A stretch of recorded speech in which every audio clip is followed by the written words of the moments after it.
Hi, hello. Andariki namaste. My name is Chintal Shailendar. I am an intermediate commerce lecturer. In this video, I am going to explain what is account. ఖాతా అనగానేమి తెలుగులో. So ఈ account అంటే ఏంటిదో మీకు ఇది annual ఎగ్జామ్లో 2 మార్క్స్కి వచ్చే క్వశ్చన్ అండి. సో ఈ అకౌంట్ గురించి క్లారిటీగా మీకు టోటల్గా విజువల్ ఎఫెక్ట్తోనైతే నేను చూపెట్టబోతున్నాను. ఫస్ట్ ఈ క్వశ్చన్ మనకు ఏ టెక్స్ట్ బుక్లోంచి వచ్చిందంటే అకౌంటెన్సీ టెక్స్ట్ బుక్ ఉంటుంది మనకి. ఇందులో ఉంచి మనకు 50 మార్క్స్ వస్తే యాన్యువల్ ఎగ్జామ్లో అకౌంటెన్సీ టెక్స్ట్ బుక్. ఈ టెక్స్ట్ బుక్లో ఉన్న కంటెంట్ కానీ ఈ టెక్స్ట్ బుక్లో ఉన్న క్వశ్చన్ ఆన్సర్స్ కానీ మీరు ఏది చదివినా అది కేవలం బిజినెస్ గురించే ఉంటుంది. కాబట్టి మీకు నచ్చిన ఏదైనా ఒక బిజినెస్ను మీరు ఇమాజినేషన్ చేసుకుంటూ క్వశ్చన్ ఆన్సర్స్ అయితే రీడ్ చేయండి. ప్రాబ్లమ్స్ అయితే ఈ యొక్క కంపెనీస్ని దృష్టిలో పెట్టుకొని సొల్యూషన్ చేయండి. ఖచ్చితంగా మీకు విజువల్ ఎఫెక్ట్తో మీ బ్రెయిన్లో సేవ్ అవుతుంది.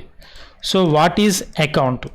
సో ఈ అకౌంట్ యొక్క డెఫినేషన్ చెప్పే ముందు ఈ అకౌంట్స్ ఎవరు చేసుకుంటారు అనేది మీకు నేను ఈ వీడియోలో ఒక క్లారిటీ రూపంలో ఎక్స్ప్లెయిన్ చేయబోతున్నా. కంపల్సరీ ఇండియాలో ఉన్న every solo proprietor, solo trading concerns, ఇక్కడ చూడండి, అంటే సొంత వ్యాపార సంస్థలు, సోలో ట్రేడింగ్ కన్సర్న్స్ అంటే సోలో ప్రొప్రైటర్షిప్ ఆర్గనైజేషన్స్ ఏవైతే ఉంటాయో అవి కంపల్సరీ ప్రతి ఫైనాన్షియల్ ఇయర్ ఎండింగ్ డేట్ నాడు, ఈవెన్ ఏప్రిల్ 1 నుంచి మార్చ్ 31 వరకు ఫైనాన్షియల్ ఇయర్ ఎండింగ్ నాడు ఎవ్రీ బిజినెస్ ఆర్గనైజేషన్, ఇక్కడ ఉన్న మీకు కొన్ని విజువల్లో చూపెడుతున్నాను, every business organisation compulsory income tax డిపార్ట్మెంట్కు ఫైనల్ అకౌంట్స్ అనేది చేసి ఇన్కమ్ ట్యాక్స్ డిపార్ట్మెంట్కు సమర్పించాలి. ఎందుకోసం అంటే కేవలం ట్యాక్స్ పే చేయడానికి. ఈ ఫైనల్ అకౌంట్స్ ప్రిపేర్ ఏ విధంగా చేస్తారంటే ఫైనల్ అకౌంట్స్ అనేది ఈ విధంగా ఉంటుందండి. ఒకటి ట్రేడింగ్ అకౌంట్ ప్రిపేర్ చేస్తుంది ఎవ్రీ బిజినెస్ ఆర్గనైజేషను, రెండవది ప్రాఫిట్ అండ్ లాస్ అకౌంటు, మూడవది బ్యాలెన్స్ షీటు. ఈ 3 అకౌంట్స్ ప్రిపేర్ చేసి ఇన్కమ్ ట్యాక్స్ డిపార్ట్మెంట్కు సమర్పించుకుంటుంది. ఎందుకంటే ఆ సంస్థకు ఎంత లాభం వచ్చిందో తెలియాలంటే ఇక్కడ profit and loss account prepare చేస్తే ఆ బిజినెస్ ఆర్గనైజేషన్కి ప్రాఫిట్ వచ్చిందా లాస్ వచ్చిందో తెలుస్తుంది. ఒకవేళ ప్రాఫిట్ వస్తే ఈ ప్రాఫిట్ అండ్ లాస్ అకౌంట్లో డెబిట్ సైడ్ ఎంతైతే అమౌంట్ ఉంటుందో ఆ అమౌంట్ పైన ఇన్కమ్ ట్యాక్స్ డిపార్ట్మెంట్కు ట్యాక్స్ అనేది ఎంతో కొంత పర్సెంటేజ్ చెల్లించాలి. ముందుగా చూడండి, ట్రేడింగ్ అకౌంట్లో ఆ బిజినెస్ ఆర్గనైజేషన్లో ఓపెనింగ్ స్టాక్ ఎంత ఉన్నది, గూడ్స్ ఏమేమి పర్చేజ్ చేస్తున్నది, ఎంత పర్చేజ్ చేసిందో టోటల్ వివరాలు ఇందులో ఉంటాయి. ఇక్కడ గూడ్స్ అంటే ఇక్కడ చూడండి, ఇక్కడ గూడ్స్ కొన్ని కంపెనీస్ పర్చేజ్ చేసి మళ్ళీ ప్రజలకైతే ఈ గూడ్స్ అయితే సేల్ చేస్తుంది. దాని ద్వారా ప్రాఫిట్ని అయితే గెయిన్ చేస్తాయి బిజినెస్ ఆర్గనైజేషన్స్. సో ఈ ఫైనల్ అకౌంట్స్లో ఎలా ప్రిపేర్ చేసుకుంటుందో చూద్దాం. పర్చేజెస్ ఇటు ఎంత కంపెనీ, ఇక్కడ 4700కి అమ్మితే సేల్స్ 9000కి సేల్ చేయడం జరిగింది. ఇక్కడ పర్చేజ్ చేసేటప్పుడు ఏమేమి ఎక్స్పెన్సెస్ అయినాయి అని ఇందులో రాసుకుంటాం. ప్రాఫిట్ అండ్ లాస్ అకౌంట్లో ఆ బిజినెస్ ఆర్గనైజేషన్ సంబంధించిన ఎక్స్పెన్సెస్, లాసెస్ డెబిట్ సైడు, తర్వాత ఇక్కడ profits and gains credit side. Next balance sheet అంటే తెలుగులో ఆ బిజినెస్ ఆర్గనైజేషన్ సంబంధించిన ఆస్తి అప్పుల పట్టి, లయబిలిటీస్ అంటే అప్పులు, వ్యాపార సంస్థకు సంబంధించిన ఏమేమి అప్పులు ఉన్నాయో వాటి వివరాలన్నీ ఇక్కడ రాసుకుంటుంది. తర్వాత అసెట్స్ అంటే ఆస్తులు, ఆ బిజినెస్ ఆర్గనైజేషన్ సంబంధించిన ఆస్తులు ఏమేమి ఉన్నాయో ఇక్కడ రైట్ సైడు రాసుకుంటుంది. ఈ ఫైనల్ అకౌంట్స్ అనేది ఇలా ప్రిపేర్ చేసుకుంటుంది. ఈ ఫైనల్ అకౌంట్స్ ప్రిపేర్ చేయాలంటే దీనికంటే ముందు బిజినెస్ ఆర్గనైజేషన్ ఏం చేయాలంటే ఇలా ట్రయల్ బ్యాలెన్స్ ప్రిపేర్ చేసుకోవాలి. ఈ ట్రయల్ బ్యాలెన్స్ ప్రిపేర్ చేయాలంటే దానికంటే ముందు లెడ్జర్ అకౌంట్స్, A/C అంటే అకౌంట్ అండి, లెడ్జర్ అకౌంట్. ఈ అకౌంట్ అనేది ఎలా ప్రిపేర్ చేసుకుంటుంది అంటే ఈ అకౌంట్ అనేది ఇంగ్లీష్ లెటర్లోని ABCలలో T ఆకారంలో ఉంటుందండి. అకౌంట్ అనేది T ఆకారంలో ఉంటుంది.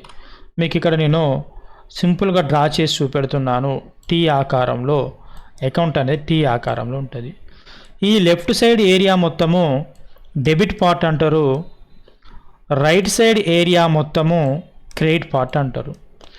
ఈ అకౌంట్లో ఫస్ట్ కాలం డేట్ కేటాయిస్తారు, రెండవ కాలం పర్టిక్యులర్స్ కేటాయిస్తారు, మూడో కాలం జర్నల్ ఫోలియో, నాలుగో కాలం అమౌంట్. ఈ డెబిట్ సైడ్ ఏమేమైతే కాలమ్స్ ఉన్నాయో యాస్టీస్గా క్రెడిట్ సైడ్ కూడా అవే కాలమ్స్ను డ్రా చేస్తారు. ఇది అకౌంట్ యొక్క నమూనా, లెడ్జర్ అకౌంట్. ఈ లెడ్జర్ అకౌంట్స్ కంటే ముందు బిజినెస్ ఆర్గనైజేషన్ ఏం చేస్తుందంటే జర్నల్ ఎంట్రీస్ ప్రిపేర్ చేసుకోవాలి. ఈ జర్నల్ ఎంట్రీస్ కంటే ముందు బిజినెస్ ట్రాన్సాక్షన్స్, అంటే ఒక బిజినెస్ ఆర్గనైజేషన్లో ప్రతిరోజు ఏమేం జరిగినాయో ఇక్కడ రాసుకుంటూ పోతూ ఉంటుంది. ఫర్ ఎగ్జాంపుల్, జనవరి 1 నాడు mister Ramu commenced business with ₹98,000, అంటే జనవరి 1వ తారీఖు నాడు 98,000 రూపాయలతోని రాము ఒక బిజినెస్ స్టార్ట్ చేసిండు. కాబట్టి ఆయన బుక్ కీపింగ్లో ఒక నోట్బుక్లో ఈ విధంగా రాసుకోవడం జరుగుతూ ఉంటుంది. జనవరి 2 నాడు బ్యాంకులో డిపాజిట్ చేసిండు. జనవరి 4 నాడు purchased office furniture ₹10,000 paid through the bank. So bank ద్వారా ఫర్నిచర్ కొన్నాడు, బ్యాంకు ద్వారా 10,000 చెల్లించిండు. ఇట్లా ఏ రోజు ఏం జరిగిందో ఇలా రాసుకోవడాన్ని వాటిని ఏమంటారంటే బిజినెస్ ట్రాన్సాక్షన్స్ అంటారు. సో ఎవ్రీ బిజినెస్ ఆర్గనైజేషన్ ఏం చేస్తుందంటే మొదటగా ఈ బిజినెస్ ట్రాన్సాక్షన్స్ని రాసుకొని ఈ బిజినెస్ ట్రాన్సాక్షన్లు చూసుకుంటూ జర్నల్ ఎంట్రీస్ ప్రిపేర్ చేస్తుంది. ఈ జర్నల్ ఎంట్రీస్ను చూసుకుంటూ లెడ్జర్ అకౌంట్స్ ప్రిపేర్ చేస్తుంది. ఈ లెడ్జర్ అకౌంట్స్లో ఉన్న ఈ బ్యాలెన్స్ క్యారీ డౌన్ అమౌంట్ ఉంటాయి కదా, ఈ అమౌంట్లను చూసుకుంటూ ట్రయల్ బ్యాలెన్స్ ప్రిపేర్ చేస్తుంది. ఈ ట్రయల్ బ్యాలెన్స్ చూసుకుంటూ ఫైనల్ అకౌంట్స్ ప్రిపేర్ చేస్తుంది. ఇట్లా ఫైనల్ అకౌంట్స్ ప్రిపేర్ చేసిన తర్వాత వచ్చిన ప్రాఫిట్ ఏదైతే ఉంటుందో ఆ ప్రాఫిట్ పైన ఇన్కమ్ ట్యాక్స్ డిపార్ట్మెంట్కి ఎంతో కొంత ట్యాక్స్ పే చేస్తుంది. కేవలం ఆ ట్యాక్స్ పే చేయడానికైతే ఈ ఫైనల్ అకౌంట్స్ ప్రిపేర్ చేసుకుంటుంది. దాంతోపాటు భవిష్యత్తులో కూడా మనకు ఈ ఫైనాన్షియల్ ఇయర్లో మనకు ఎంత లాభం వచ్చిందా నష్టం వచ్చిందో, ఒకవేళ నష్టం వస్తే ఆ నష్టాన్ని అధిగమించి ప్రాఫిట్స్ గెయిన్ చేయడానికి మళ్ళీ మనం ప్లాన్స్ వేసుకోవడానికి నెక్స్ట్ ఇయర్కి అయితే ఇది పనిచేస్తుంది. సో ఇది అకౌంటింగ్ చేసే విధానం. దీన్నే ఏమంటారంటే అకౌంటింగ్ సైకిల్ అంటారండి. ఈ అకౌంటింగ్ సైకిల్లో ఒక పార్ట్ ఏంటిదంటే మనం నేర్చుకోపోయే క్వశ్చన్ ఏంటిదంటే అకౌంట్. అకౌంట్ అనేది an account is summary of relevant transactions at one place.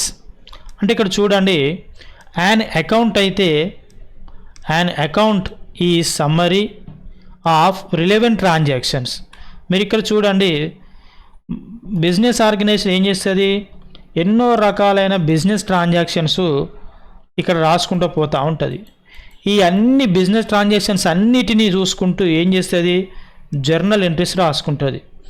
ఈ జర్నల్ ఎంట్రీ రాసుకొని అవన్నీ కలిపి లెడ్జర్ అకౌంట్స్, డెబిట్ సైడ్ అన్నీ ఒకవైపు, క్రెడిట్ సైడ్ అన్నీ ఒకవైపు, ఈ యొక్క అకౌంట్లో సుధా అకౌంట్ కానీ రాము అకౌంట్ ఎవ్రీథింగ్ ఎనీవే ఈ అకౌంట్లో ఒకే దగ్గర ఎన్నో రకాలైన రిలవెంట్ ట్రాన్సాక్షన్లు ఒకే దగ్గర రాసుకుంటూ ఉంటుంది. అందుకే ఇక్కడ చూడండి, ట్రాన్సాక్షన్ ఎట్ వన్ ప్లేస్ అన్నట్టు, relating to they particular head. It has three parts. Number 1 title of the account. ఇక్కడ చూడండి, అకౌంట్కు ఫస్ట్ ఏముంటుంది, టైటిల్ ఆఫ్ ద అకౌంట్. ఈ అకౌంట్ యొక్క నమూనాకు టైటిల్ ఆఫ్ ద అకౌంట్ ఉంటుంది. నెక్స్ట్ చూద్దాం, రెండవది left side of the debit, right side of the credit.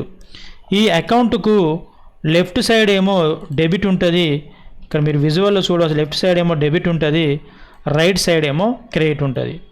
So ఇక్కడ వరకు ఇదొక అకౌంట్ అండి, రెండు వేరే అకౌంట్లు. మీరు ఒక్కదాన్ని మాత్రమే ఎగ్జాంపుల్గా తీసుకోండి. సో ఇది అండి తెలుగు మీడియం వాళ్ళకు ఖాతా, తెలుగులో ఖాతా. ఇది ఒక నివేదిక టీ రూపంలో ఉంటుంది, అంతే అని టీ రూపంలో, ఏబీసీలో టీ రూపంలో ఉంటుంది. దీనిలో ఆస్తులకు, అప్పులకు, వ్యక్తులకు, ఆదాయ వ్యయాలకు సంబంధించిన అన్ని వ్యాపార వ్యవహారాలు ప్రత్యేకంగా ఒకే చోట రాసి డెబిట్ క్రెడిట్ చూపే పట్టిక అన్నట్టు. అంటే ఇక్కడ చూడండి, బిజినెస్ ట్రాన్సాక్షన్లో ఇక్కడ ఆస్తులకు సంబంధించినవి, అప్పులకు సంబంధించినవి అన్నీ ఉంటాయండి ఇందులో. బిజినెస్ ట్రాన్సాక్షన్లో ఇవన్నీ కలిసి ఒకే చోట రాయడాన్ని అకౌంట్ అంటారు. ఒకే చోట రాయడాన్ని అకౌంట్ అంటారు. ఇది మై డియర్ స్టూడెంట్స్, మీరు 2 మార్క్స్లో వచ్చినట్లయితే ఈ క్వశ్చన్ యాన్యువల్ ఎగ్జామ్లో ఇంగ్లీష్ మీడియం వల్ల అయితే ఈ డెఫినేషన్ రాయండి, తెలుగు మీడియం వాళ్ళైతే ఈ డెఫినేషన్ రాయండి. ఈ వీడియో కనుక నచ్చినట్లయితే ఒక లైక్ అయితే చేయండి. మరిన్ని వీడియోలకైతే మన ఛానల్ని సబ్స్క్రైబ్ చేసుకోండి. మీ ఫ్రెండ్స్ యొక్క వాట్సాప్ గ్రూప్లలో ఈ వీడియోని అయితే షేర్ చేయడం మర్చిపోవద్దు. థ్యాంక్ యూ, ధన్యవాదాలు. జై కామర్స్ స్టూడెంట్స్.